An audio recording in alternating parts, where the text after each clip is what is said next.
estamos con la segunda y última parte acerca de la profecía final de Israel, que es la profecía de las 70 semanas de Daniel, que son el cimiento, la plataforma, la base, el bastión de todas las profecías de Israel. Rápidamente, Daniel se encuentra bajo el imperio persa, comienza a examinar las profecías de Jeremías, descubre que los 70 años de exilio de Babilonia están a punto de cumplirse, se pone a ayunar, se pone a orar, a buscar a Dios con todo su corazón, porque Daniel quería saber qué futuro le esperaba después del exilio a Israel. Todos en el Antiguo Testamento esperaban algo muy importante, que se llama el reino de Dios, el reino mesiánico de Dios, del cual todos los profetas profetizaron. Entonces Daniel quería saber, ¿ya viene el reino de Dios? ¿Ya vamos a entrar al reino de Dios? Cuando Cristo vino al mundo, vino anunciando precisamente, el reino ha venido a ustedes. Pero él estaba hablando del reino espiritual. O sea que todos aquellos que creyeran en mí, dijo Jesucristo, comienzan a entrar espiritualmente al reino de Dios. Y nosotros nos adelantamos a Israel para entrar al reino de Dios espiritualmente. Pero también viene un reino físico que se conoce como el reino mesiánico de 1000 años, que explica todo el capítulo 20 de Apocalipsis y se conoce como el milenio. Así que si tú tienes a Cristo y yo tengo a Cristo, ya estamos en el Espíritu, en el reino de Dios. Por eso dice Efesios que ya estamos sentados con Cristo. Romanos capítulo 6, ya fuimos enterrados, cuando Cristo resucitó, resucitamos con Él. Algo que sucedió hace 2000 años. ¿Cómo es posible que el Apocalipsis haya sido escrito hace 2000 años? El apóstol Juan viaja al futuro 2000 años y ve la guerra del Armagedón, ve la guerra mundial, ve al anticristo, ve al falso profeta. Juan regresa otra vez a donde se encontraba en la isla de Patmos, exiliado en Apocalipsis, y escribe algo que ya sucedió, que no ha sucedido y que está por suceder. ¿Te están brincando las neuronas? ¿Cómo es posible que pueda encontrar en la Biblia cosas que ya sucedieron? Porque lo que vio Juan, el mundo gira en 365 días. Juan se adelantó 200,000 vueltas de la tierra alrededor del sol. Juan se adelantó 2000 años y vio un evento y regresa otra vez al mismo lugar donde se encontraba en el imperio persa. Cuando Alberto Einstein descubre la fórmula E igual a mc al cuadrado, Einstein descubre la cuarta dimensión. Lo que la Biblia explica, energía igual a la masa por la velocidad de la luz al cuadrado. ¿Qué significa esto? Que el tiempo no existe. El tiempo no existe. Ahorita ve tu secundero en tu reloj. Presente. El momento que marca un segundo el secundero, el pasado, ¿dónde está?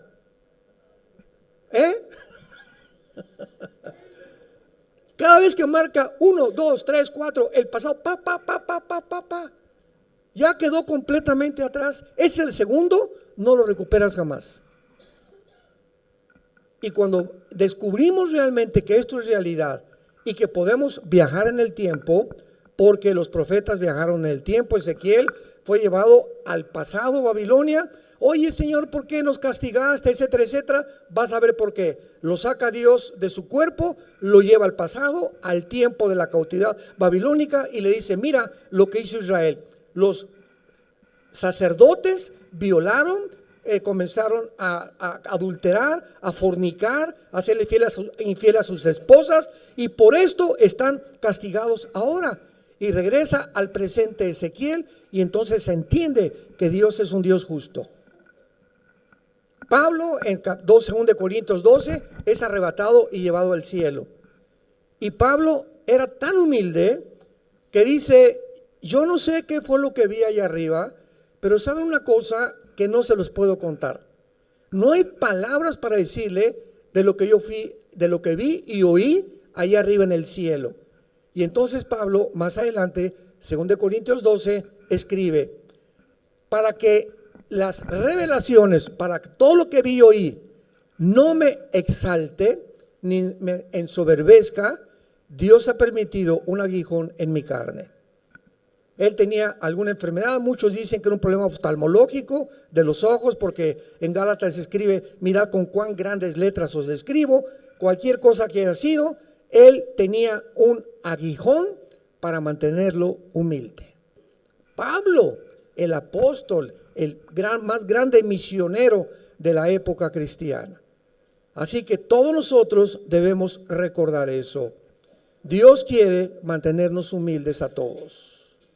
Nunca te exaltes, nunca te ensoberbezcas por el dinero, por la posición, por lo que tengas, y siempre estemos dispuestos a ayudar a los demás, a vivir a los demás. Ahora rápidamente, ¿verdad? Estamos en el camión. Todos los hombres tienen obligación de bajarse del camión antes que la esposa y darle la mano para que se baje su esposa. No digo cuántos lo hicieron ni cuántos no lo hicieron. Al principio lo tuve que hacer yo con otro hermano porque todos pasaban como los chinos. Se bajaban y la esposa por ahí, ¿verdad? Y bájate, apúrate. Cuando te sientes en un restaurante, le jala la silla a tu esposa, porque ellas merecen respeto, consideración y caballerosidad, que se ha perdido completamente en nosotros los varones, y tenemos que regresar al varón de Dios.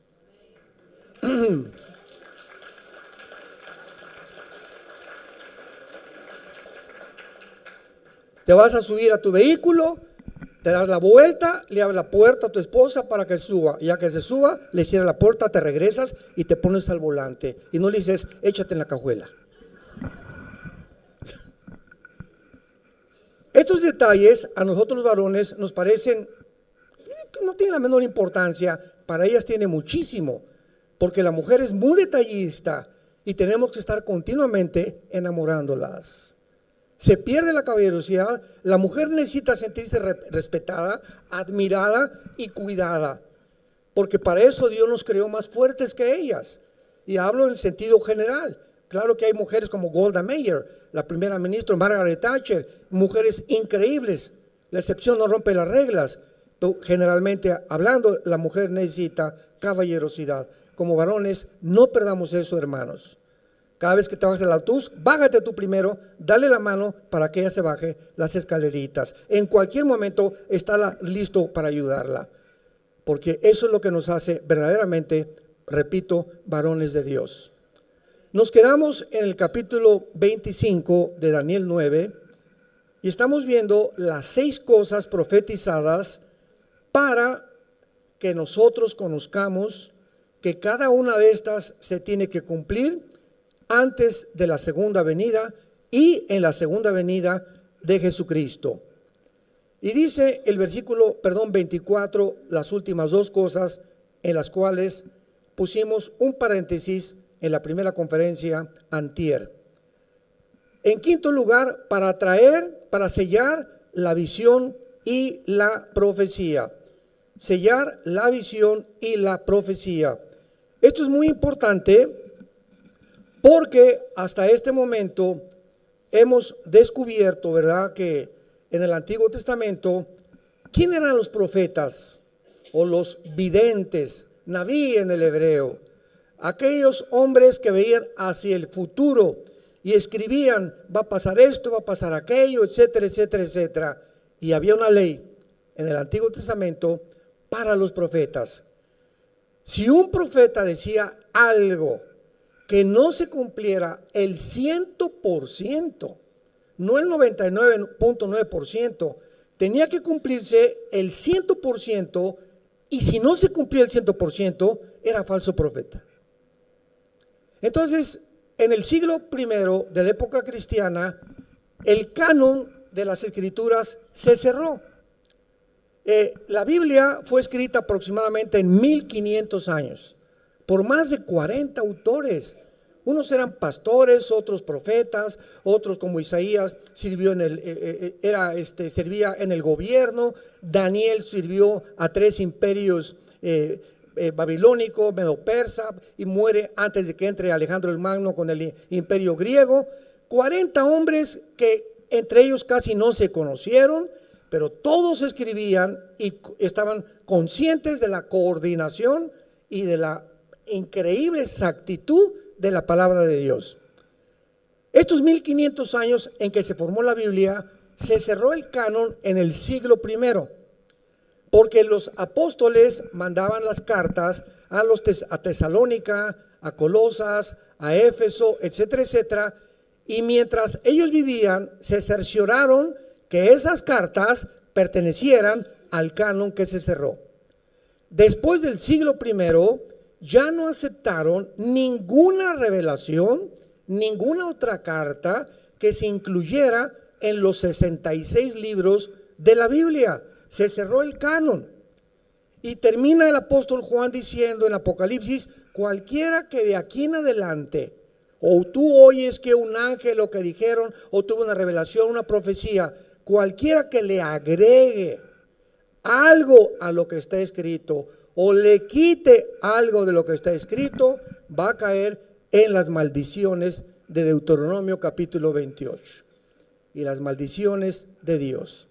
Entonces entra la nueva era, el Nuevo Testamento, y entramos en la época de la apostasía, que creo que comenzó 85, 90, más o menos, un movimiento fortísimo dentro de la iglesia cristiana de apóstoles y falsos profetas, donde el rey de Ecuador va a salir este presidente, y de Cuba va a salir aquel presidente, y ahora va a venir una muchacha con un vestido rosa el domingo a la iglesia, esa va a ser tu esposa futura.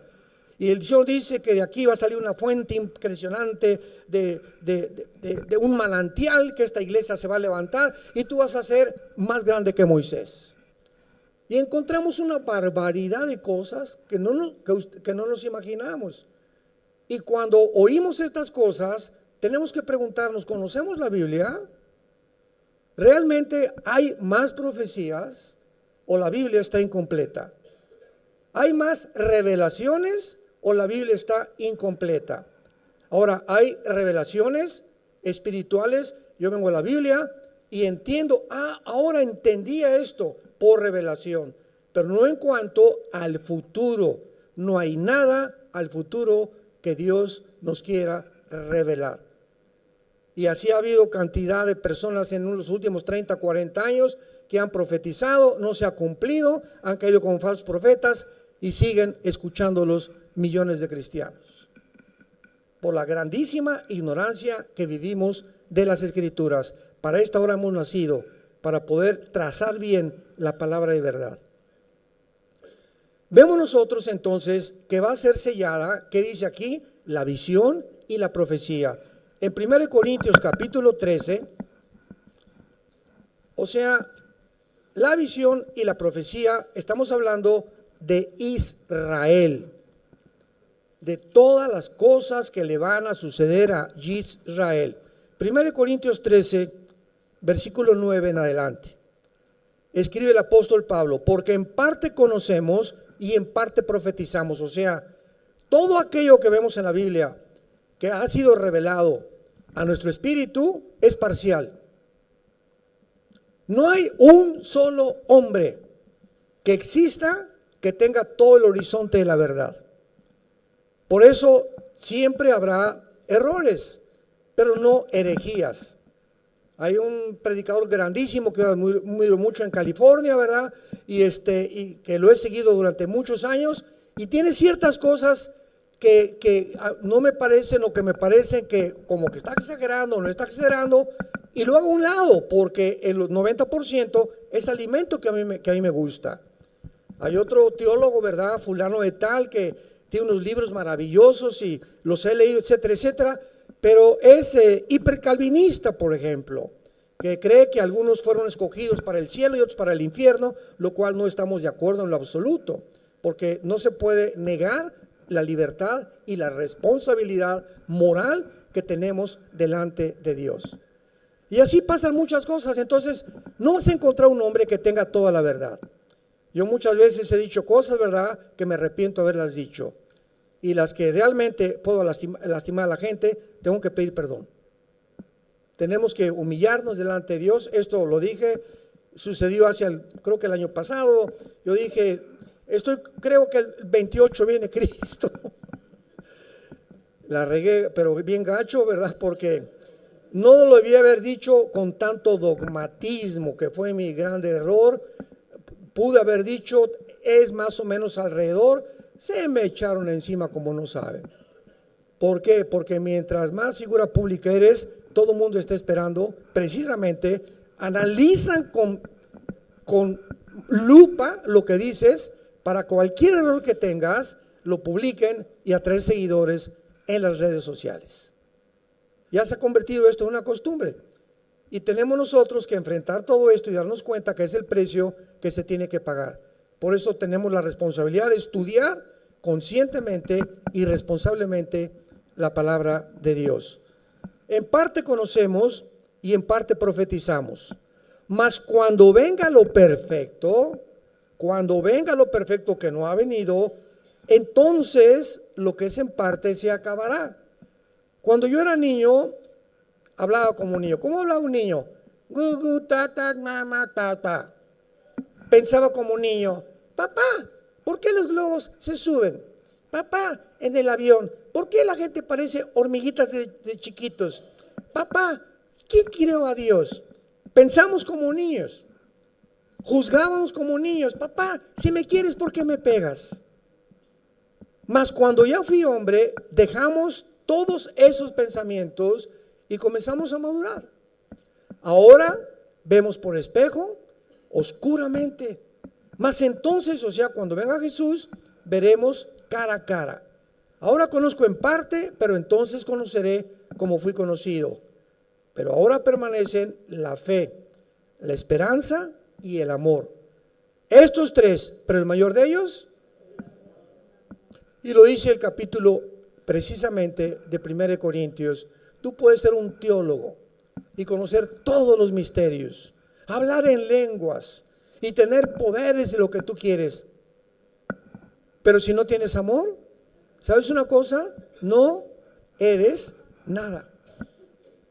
Todas esas características y virtudes que se atribuyen que tú tienes, o un gran predicador, o un gran historiador, o lo que sea, no me importa lo que sea, dice Dios, estoy buscando que tú puedas cada vez enamorarte más de mí y amar más a tu familia, amar más a la gente, amar más a tus hermanos. Si entramos a la iglesia, les dije, como si entramos al cine y otra al cine, las palomitas, y no me importa quién está acá, y así hay gente que entra a la iglesia o aquí en las reuniones, no ves a nadie, no saludas a nadie, no ves el que está atrás, etcétera, etcétera, porque vienes solamente a complacerte, a mí. Y cuando entras a la iglesia, entras buscando a quién podemos abrazar, a ayudar, una palabra. Doña Chenchi está la pobre con cara de mártir desde que entré a la iglesia. Doña Chenchita, nadie la pela, nadie la fuma, nadie le hace caso, porque no les importa a nadie. El amor comienza a enfriarse en nosotros y comenzamos a creer que somos grandes cristianos porque hacemos grandes cosas, pero lo que a Dios le interesa es que amemos a las ovejas por las cuales Él dio su vida en la cruz. El que está junto a ti, Cristo murió por él. El que está atrás de ti, Cristo murió por él. Entra y busca siempre a quien abrazar, a quien darle una palabra, a quien los WhatsApps, ¿para qué nos sirven? Yo WhatsAppeo 100 WhatsApps a la semana, me llegan mensajes y los comparto con toda la gente que pueda, a discípulos, etcétera, etcétera, porque siento que me edifica. Esto lo tiene que saber este hermano, y tenemos tantas personas que pienso quién puede bendecir esto, y estamos continuamente pensando no en nosotros, en los demás. Y no te imaginas cómo vas a crecer y cómo vas a madurar y cómo vas a parecerte cada vez más a la imagen de Jesucristo. Porque finalmente cuando lleguemos al cielo, Pedro, hice 100 iglesias. Pedro, gané 400 millones de almas y construí 50 asilos y 10 orfanatorios, Pedro. Ya están listos mis regalos, etcétera, etcétera. ¿Saben ustedes cuál es la única pregunta que Dios nos va a hacer cuando lleguemos al cielo? Y lo único que le va a interesar a Dios cuando lleguemos al cielo, ¿sabes la pregunta que te va a hacer Dios a ti y a mí? Va a ser la siguiente: ¿cuánto te pareces a Jesús? Romanos 8, 29 y 28. Hemos sido conformados para parecernos a la imagen de Jesucristo. ¿Cuánto te pareces? ¿Cuánto del carácter de mi hijo se formó en ti, que estás enfrente de mí ahora? No me digas nada de lo que ganaste, ni de lo que hiciste, ni de lo que construiste. Mi interés toda mi vida fue que mi hijo se reprodujera en tu carácter. Regresamos entonces a Daniel y comprendemos por qué la visión va a ser sellada y la profecía, pues porque ya no se va a necesitar. Y dice finalmente, y a ungir al santo de los santos, cuando ya en el reino milenial Jesucristo sea ungido a Israel, le reconozcan como el Mesías y pueda el Mashiach Kadosh ungir al santo de los santos en el original hebreo. Así dice, Mashiach Kadosh, para que pueda ya finalmente reinar universalmente. Muy bien. Cuando estas 6 cosas se cumplan, y sabemos que se van a cumplir durante el tiempo de la tribulación, este es el panorama de los 490 años que Dios le revela a Daniel a través del ángel Gabriel. 490 años hay, y a continuación comienza Dios a darle a Daniel ciertas claves. Versículo 25, le dice el ángel Gabriel a Daniel, continuando con esta revelación: sabe pues y entiende que desde la salida de la orden para restaurar y edificar a Jerusalén hasta el Mesías príncipe, habrá 7 semanas y 62 semanas, o sea, 483 años.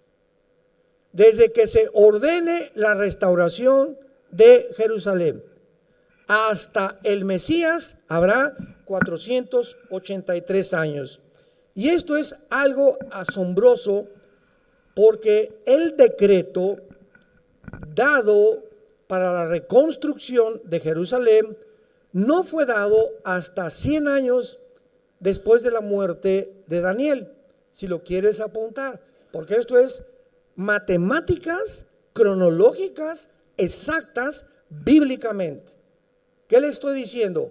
Que la primera venida de Jesucristo se profetiza matemáticamente en el Antiguo Testamento, no así la segunda venida, pero matemáticamente fueron exactamente 483 años desde el 14 de mayo del año 445 antes de Cristo, cuando en el libro de Nehemías, capítulo 2, el rey Artajerjes de Persia, que es ahora Irán, dio la orden para restaurar Jerusalén.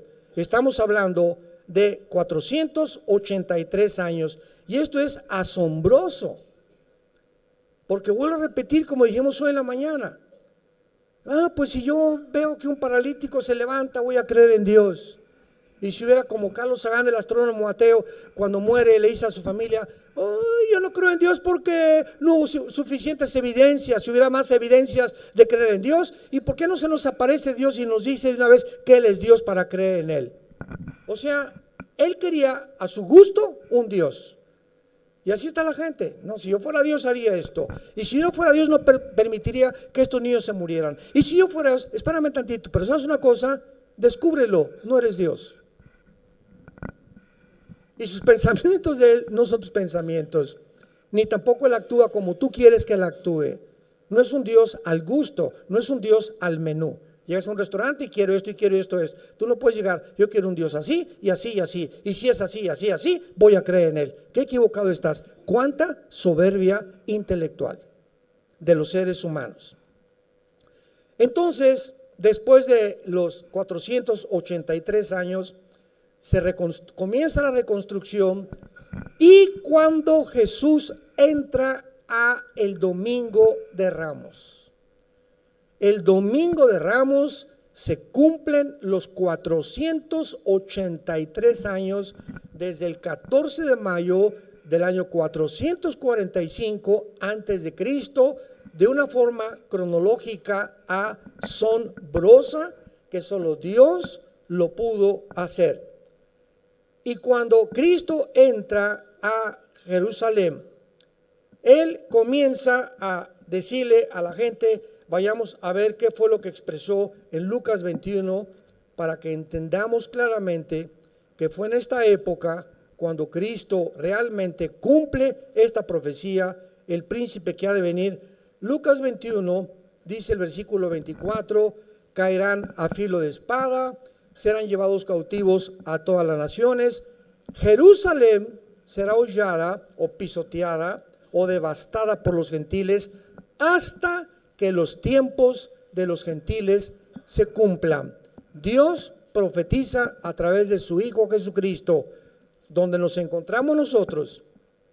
Los judíos no van a volver a tener el control de esta nación hasta que Jesucristo regrese.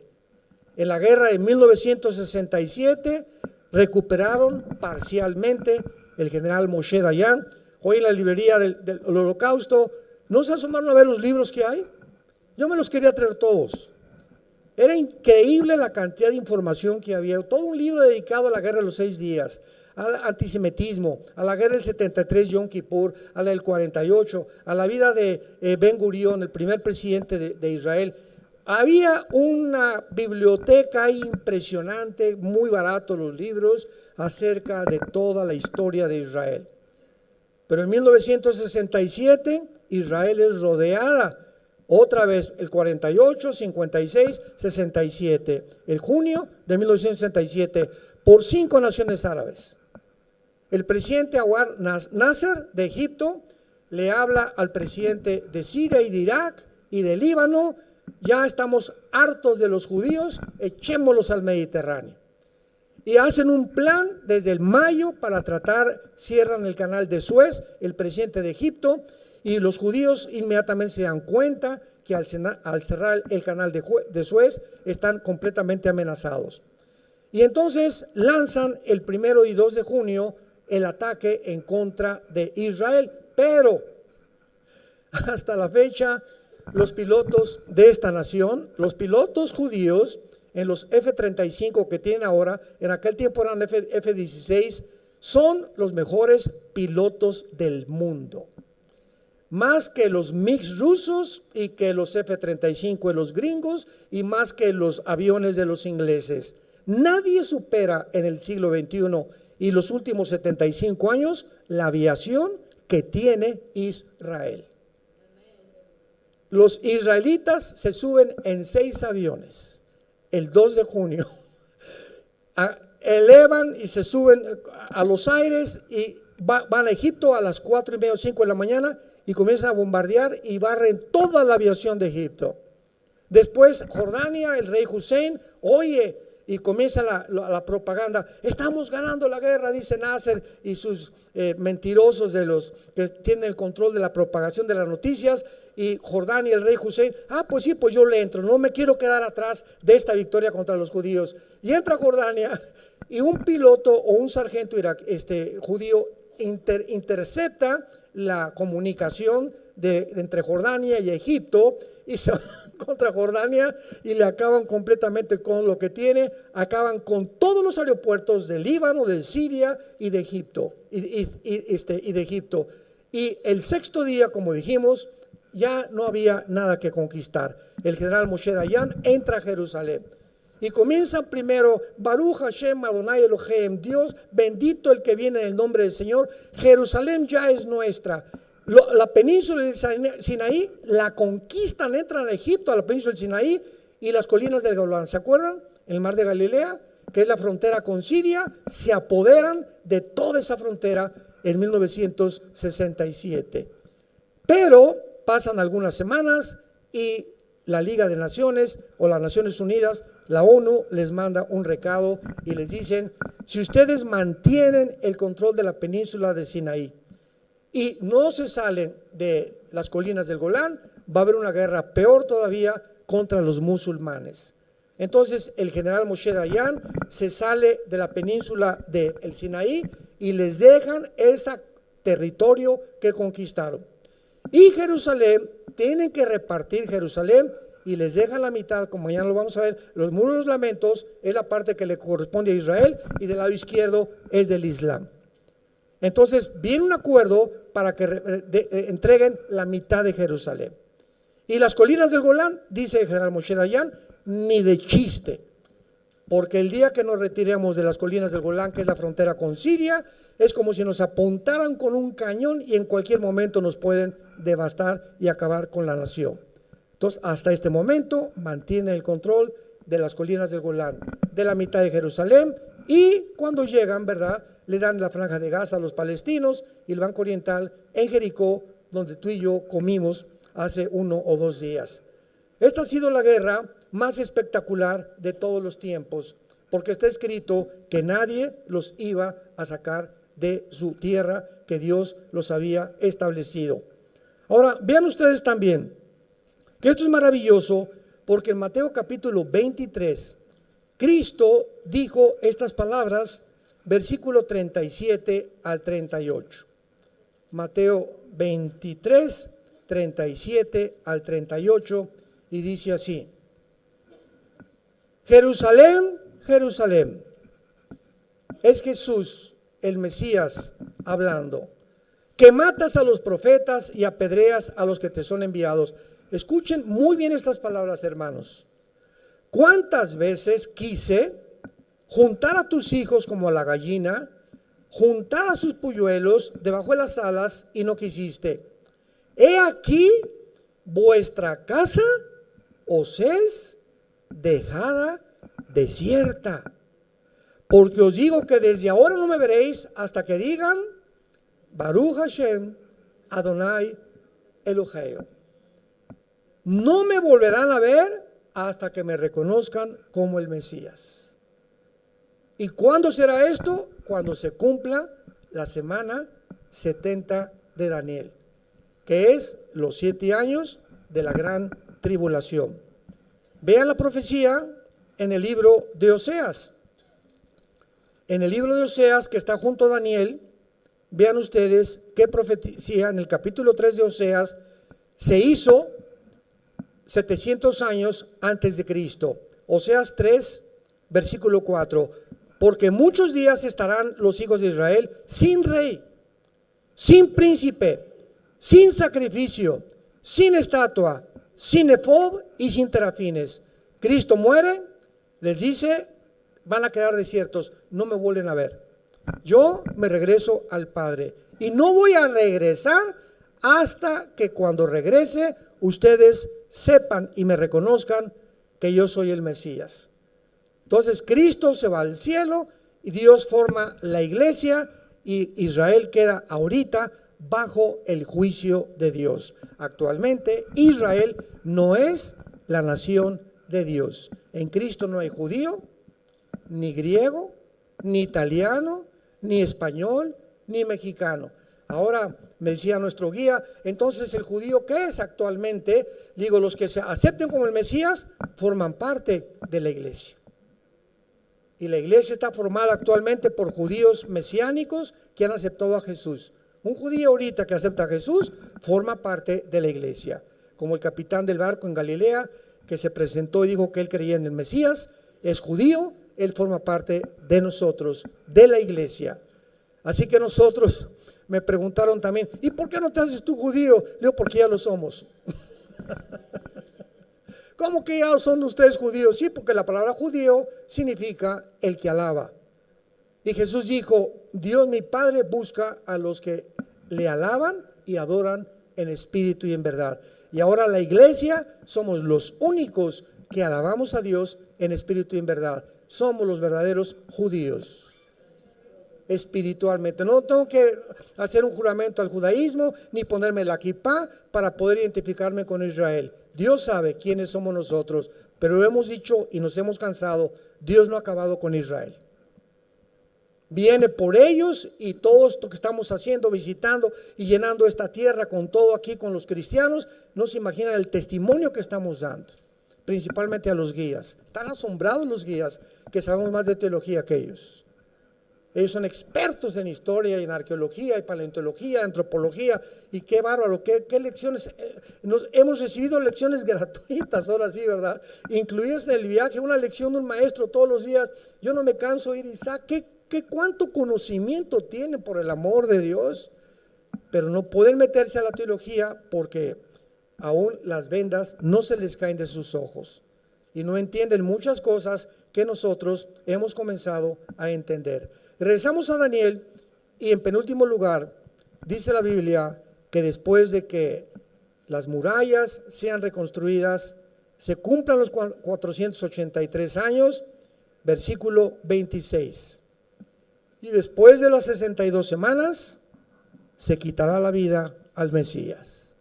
Profetizado 600 años antes de Cristo. Daniel vivió en el año 680, 683 antes de Cristo. Y dice, mas no por sí. Y el pueblo de un príncipe que ha de venir, destruirá la ciudad y el santuario. Y su fin será con inundación hasta el fin de la guerra. Durarán las devastaciones. Y por otra semana, aquí está, la última semana, los últimos 7 años para que se acaben de cumplir los 490 años o las 70 semanas de la profecía. 7 por 7 son semanas de años, 490 años. Ya se cumplieron 483 y quedó una semana pendiente. ¿Qué es esta semana? Y esta semana, ¿quién es el que la va a confirmar? El príncipe que ha de venir, que es el anticristo. En el momento que el anticristo confirme, y vean qué interesante lo que dice, el príncipe que ha de venir destruirá la ciudad y el santuario, su fin será con inundación, y por otra semana confirmará. ¡Qué tremendo! No dice y por otra semana va a firmar. O sea, el anticristo va a confirmar un pacto. A confirmar significa que ya existía. Abran los oídos. ¿Se acuerdan los acuerdos de Oslo en España? Y después se fueron a España, se fueron a Noruega, se fueron a los países escandinavos buscando la solución entre Bill Clinton. Hay una foto de Bill Clinton con Isaac Rabin y Yasser Arafat, que fundó el Partido para la Liberación de la Palestina, ¿verdad? Que fue el terrorista número 1 del siglo XX, etcétera, etcétera. Todos han fracasado. Y el presidente Trump, por primera vez en la historia, las únicas naciones árabes que estaban en paz con Israel eran Jordania y Egipto, desde hace 45, casi 50 años. Y después de casi 45, 50 años, cuando entra el presidente Trump, Trump invita por primera vez a las naciones árabes para que formen parte del acuerdo de Abraham. E inmediatamente lo confirman los Emiratos Árabes, Bahrein, Marruecos, etcétera, etcétera, y entran bajo Israel y la protección de Israel 4 naciones árabes, algo inconcebible. ¿Cómo ahora los árabes, enemigos de Israel, están pidiéndole ayuda a Israel, quedar bajo su paraguas? Bueno, porque Irán bombardeó hace 2 años algunos pozos petroleros, los judíos bombardearon algunos pozos petroleros, Irán bombardea algunos pozos petroleros de Arabia Saudita, y los árabes dicen, si ahora el presidente Biden ya no nos ayuda, ¿quién nos va a ayudar? Y Arabia Saudita no le quiere entrar porque es la nación más poderosa de la península arábica, porque Arabia Saudita dice lo siguiente: mientras Israel no le permita a los palestinos formar un estado dentro de Israel, un estado palestino y un estado de Israel, no vamos a tener relaciones con Israel. Y Arabia Saudita hasta el momento no ha entrado a los acuerdos de Abraham. Y de acuerdo a Ezequiel 38, no va a entrar. Como los chinitos nomás milando, cuando venga la invasión de Rusia, van a protestar, nada más a protestar. ¿Por qué a protestar? Porque no van a poder hacer absolutamente nada. Todo está escrito. Aleluya, Señor, bendito sea el Señor Jesucristo y su Padre. Gracias por habernos dejado estas maravillas, esta información que vemos cómo está avanzando todo. Llega Biden y el petróleo no funcionó. Rusia lo está ayudando China con el petróleo y pues ¿qué hacemos? Y ya le cerraron la llave Putin al Nord Stream para que no surte petróleo a Europa. ¿Y qué hace Biden? 3 meses antes, Biden maldijo al jeque, el director, el presidente o el rey de Arabia Saudita. Le dijo que era un maldito porque mató a un periodista y estaban involucrados. Y después de insultar al jeque 3 o 4 meses, el presidente Biden llega a Arabia Saudita a decirle: please, produzcan más petróleo. Y le dice: no, cállese. Y se regresa nunca había pasado esto, se regresa con la cola entre las patas, Biden a Estados Unidos, ¿y qué creen que hace? Le pide petróleo a Maduro. Le pide petróleo a Venezuela. Cuando el presidente Trump estuvo a punto, ¿verdad? Ya casi, no sé si invadir Venezuela, pero le declararon la guerra y lo consideraron como un terrorista a todo el gobierno de Nicolás Maduro en Venezuela. Pues ahora Biden va con Maduro para decirle: danos petróleo. O sea, haciendo la vergüenza, se sale de Afganistán ante una vergüenza impresionante. Dejen a Afganistán al presidente Biden 7-8 billones de dólares de tanques de guerra, de municiones, de ametralladoras, de pistolas. ¿Por qué? Por el miedo que pudiera hacer Afganistán. Y en 2 días la embajada de Afganistán se quedan atrapados todo el personal y Biden no hace nada por sacarlos. Comienzan a sacar aviones, los afganos quieren huir y comienzan a cerrar todo Afganistán y dejan el ejército y todos los tanques y todo el armamento ante la vergüenza del mundo entero. Estados Unidos está condenado y está bajo el juicio de Dios. Y esto es lo que va a suceder. ¿Por qué? Porque ha llegado a su fin, a una crisis política, económica, pero principalmente moral. Y para terminar, en Daniel 12, que ya describe la tribulación, dice el versículo 1, en aquel tiempo se levantará Miguel. ¿En qué tiempo? Todo el capítulo 11 del versículo 38 al 45 describe las guerras del anticristo en el Medio Oriente. Por eso dice el capítulo 12, en aquel tiempo, o sea, conectando con el tiempo que se acaba de describir. Se levantará Miguel. Ustedes saben que el arcángel Miguel es el arcángel de Israel, ¿verdad? ¿Sabían? Es el arcángel que cuida esta nación. El mero jefe de todos los billones de ángeles del universo, Miguel, cuida la nación de Israel. ¿Habrá alguien que cuide Toluca o México? Y se dice, se levantará Miguel, el gran príncipe que está de parte de los hijos de tu pueblo. Ahí está, se le confirma a Daniel, y será tiempo de angustia. O sea, Miguel se va a levantar en el tiempo de la semana 70 de la tribulación, y en Apocalipsis 12 dice, y habrá una guerra en el cielo entre Satanás y sus ángeles y Miguel y sus ángeles. Y ya no prevalecerán, serán arrojados del cielo a la tierra, y vendrá Satanás con gran ira tratando de destruir finalmente a la nación de Israel. Y va a fracasar, porque jamás volverá a destruir nadie ni nada a Israel. Porque así Jehová lo ha dicho.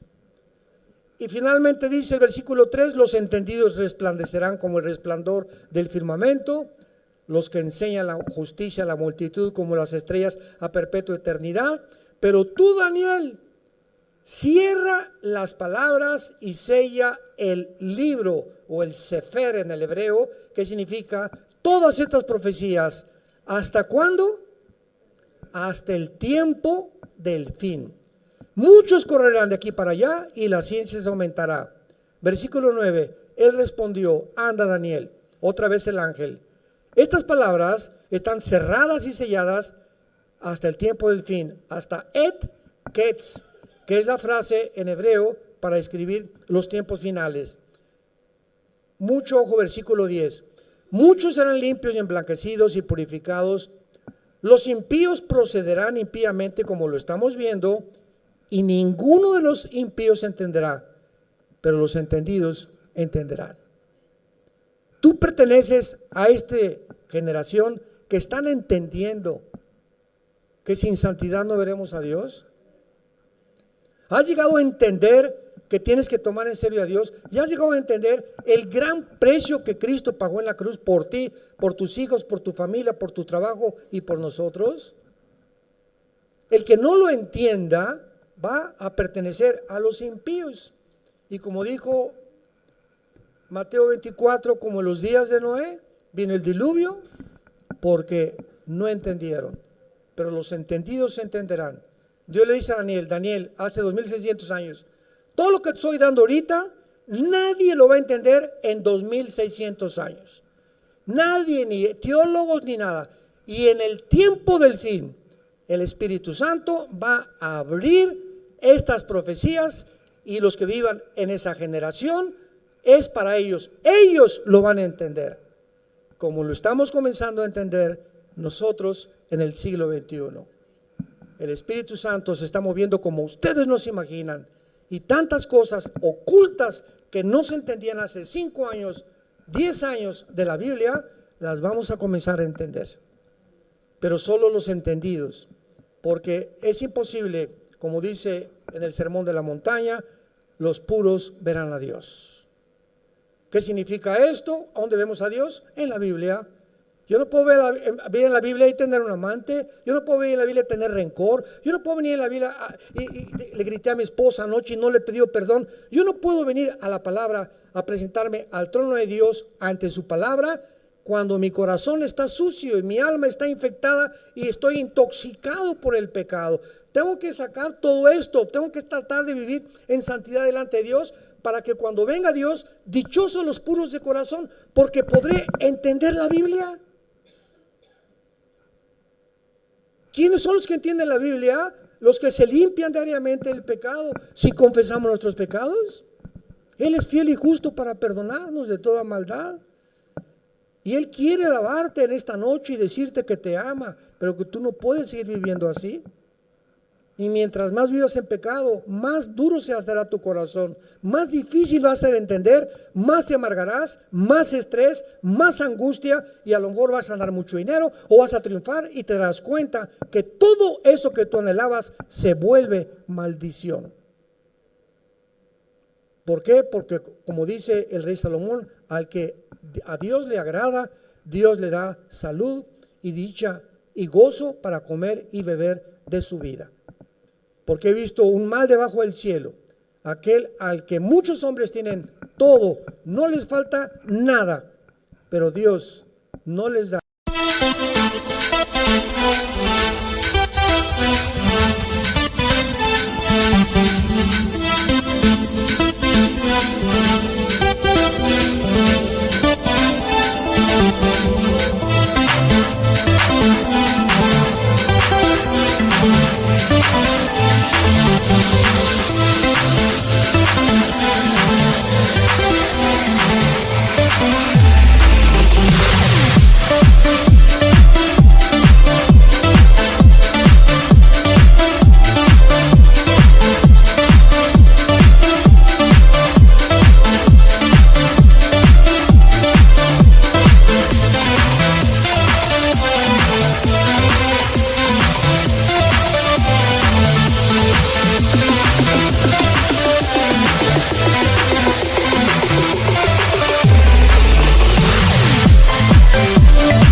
disfrutar de la vida.